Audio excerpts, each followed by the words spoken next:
ನಮಸ್ಕಾರ ಎಲ್ಲರಿಗೂ. ನಮ್ಮ ಹಳ್ಳಿ ಮನೆ ಕೈತೋಟ ಚಾನಲ್ಗೆ ಸ್ವಾಗತ. ಇವತ್ತಿನ ವಿಡಿಯೋದಲ್ಲಿ ನಾವು ಕಾಳು ಮೆಣಸು ಯಾವಾಗ ಕೊಯ್ಯಬೇಕು, ಹೇಗೆ ಕೊಯ್ಯಬೇಕು, ಕ್ರಮಬದ್ಧವಾಗಿ ಸರಿಯಾದ ವಿಧಾನದಲ್ಲಿ ಹೇಗೆ ಒಣಗಿಸಬೇಕು, ಎಷ್ಟು ದಿನ ಬೇಕು, ತಪ್ಪಾಗಿ ಒಣಗಿಸಿದರೆ ಏನಾಗುತ್ತೆ ಎಲ್ಲವನ್ನು ಸಂಪೂರ್ಣವಾಗಿ ನೋಡೋಣ. ವಿಡಿಯೋ ಇಷ್ಟ ಆದರೆ ಲೈಕ್ ಮಾಡಿ, ನಮ್ಮ ಚಾನಲ್ ಸಬ್ಸ್ಕ್ರೈಬ್ ಮಾಡೋದನ್ನು ಮರಿಬೇಡಿ. ಕಾಳುಮೆಣಸು ಪರಿಚಯ.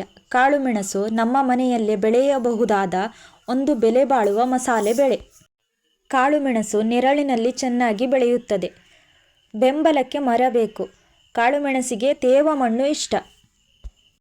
ಕಾಳುಮೆಣಸು ಬೆಳೆದ ಮೇಲೆ ಸರಿಯಾಗಿ ಕೊಯ್ಯದೇ ಇದ್ದರೆ ಗುಣಮಟ್ಟ ಕಡಿಮೆಯಾಗುತ್ತದೆ, ಮಾರುಕಟ್ಟೆ ಬೆಲೆ ಕಡಿಮೆಯಾಗುತ್ತದೆ. ಅದಕ್ಕೆ ಸರಿಯಾದ ಸಮಯದಲ್ಲಿ ಕೊಯ್ದು ಸರಿಯಾದ ವಿಧಾನದಲ್ಲಿ ಒಣಗಿಸೋದು ಬಹಳ ಮುಖ್ಯ. ಯಾವಾಗ ಕೊಯ್ಯಬೇಕು? ಕಾಳುಮೆಣಸು ಹಣ್ಣುಗಳು ಮೊದಲಿಗೆ ಹಸಿರು ಬಣ್ಣದಲ್ಲಿ ಇರುತ್ತದೆ. 1-2 ಕಾಳುಗಳು ಕೆಂಪು ಬಣ್ಣಕ್ಕೆ ತಿರುಗಿದಾಗ ಅದೇ ಸರಿಯಾದ ಕೊಯ್ಯುವ ಸಮಯ. ಸಂಪೂರ್ಣ ಕೆಂಪಾಗುವವರೆಗೆ ಕಾಯಬೇಡಿ, ಆದರೆ ಕಾಳು ಬಿದ್ದು ಹೋಗುವ ಸಾಧ್ಯತೆ ಇರುತ್ತದೆ. ಅಂದರೆ ಕಾಳುಮೆಣಸು ಗುಚ್ಛದಲ್ಲಿ 5 ಅಥವಾ 10% ಕೆಂಪಾದರೆ ಸಾಕು. ಕಾಳುಮೆಣಸನ್ನು ಬೆಳಿಗ್ಗೆ ಅಥವಾ ಸಂಜೆ ಸಮಯದಲ್ಲಿ ಕೊಯ್ಯಿರಿ. ಮಳೆ ಬಂದ ದಿನ ಕೊಯ್ಯಬೇಡಿ.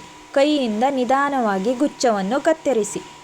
ಕೊಯ್ದ ಮೇಲೆ 1 ದಿನ ನೆರಳಿನಲ್ಲಿ ಹಾಸಿ ಇಡಿ.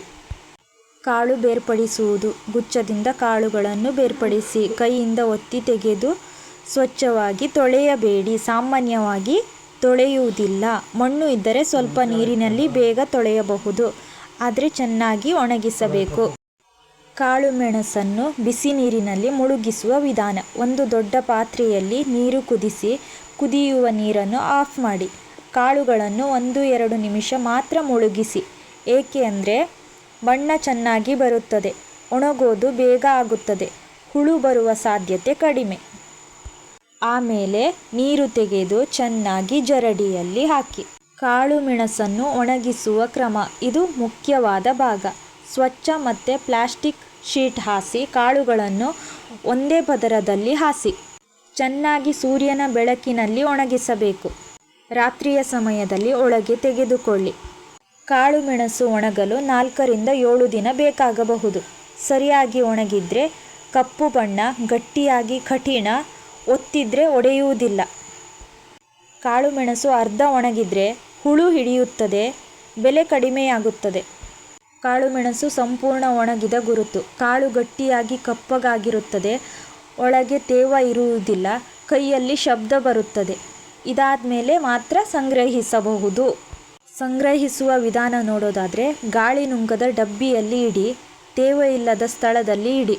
ಪ್ಲಾಸ್ಟಿಕ್ ಕವರ್ನಲ್ಲಿ ದೀರ್ಘಕಾಲ ಇಡಬೇಡಿ. ಸರಿಯಾಗಿ ಸಂಗ್ರಹಿಸಿದರೆ 10 ವರ್ಷ ಇರುತ್ತದೆ.